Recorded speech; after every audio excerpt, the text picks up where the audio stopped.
अब नेक्स्ट हमारे पास क्या, nested if statement. Nested if, इसका क्या मतलब है कि यहाँ पे जिस तरह ना हमने ऊपर सबसे पहले इफ में चले जाएं, यहाँ पे था if account balance is less than 300 तो ये हो जाए, अगर 300 से ज़्यादा तो ये हो जाए, 2 रुपये हो जाए। अब आप अगर लेस सपोज ऐसे करना हो कि अगर अकाउंट बैलेंस 300 से कम है तो 5 रुपये लगे, अगर 300 से 500 के दरमियान में है या 300 से 1000 के दरमियान में है तो 2 रुपये लगें, और अगर 1000 से ज़्यादा है तो 1 रुपया लगे, और अगर 1500 से ज़्यादा है तो कोई रुपया ना लगे।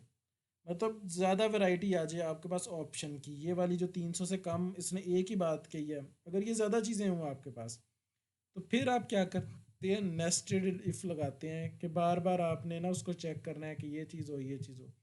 अब ये देखें, ये सिंपल सा है। ये इसमें क्या है, उसने क्या कहा है, अगर तो if record code is A then increment counter A. मतलब क्या है कि अगर तो उसने वैल्यू आती है आपके पास ए तो ये स्टेटमेंट रन हो जाए।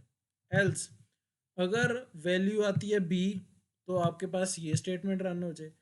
एल्स अगर वैल्यू आपके पास आती है सी तो ये स्टेटमेंट रन हो जाए। एल्स इंक्रीमेंट एरर, अगर इन तीनों में से कोई वैल्यू नहीं आती है आपके पास तो क्या लिखा आ जाए, इंक्रीमेंट एरर लिखा आ जाए। इस एल्स का ये इसने एंड इफ लिख दिया, फिर इस एल्स का ये एंड इफ लिख दिया, और इस एल्स का ये एंड इफ इसने लिख दिया। ठीक है, तो जितने एल्स थे उतने एंड इफ फिर दोबारा आने हैं।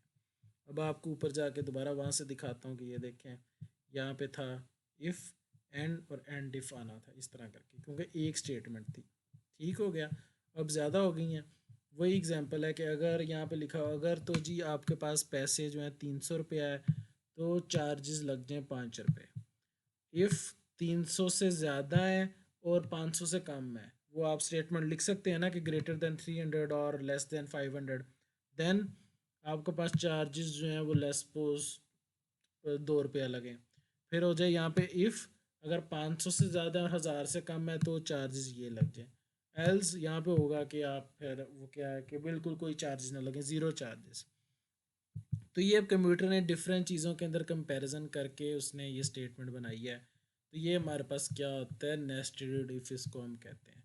लीनियर होता है, एक नॉन लीनियर होता है, दोनों में खास फ़र्क नहीं होता। ठीक है, तो हम अब एग्जांपल करेंगे इसके बाद। नेक्स्ट में यहाँ पे एग्जांपल आ जाती है 4.1, उसके अंदर if and L statement he use होती हैं, तो उससे आपको और ज़्यादा क्लियर हो जाएगी। तो मेरे ख्याल ये नेस्टेड इफ स्टेटमेंट भी आपको समझ आ गई है। ठीक है।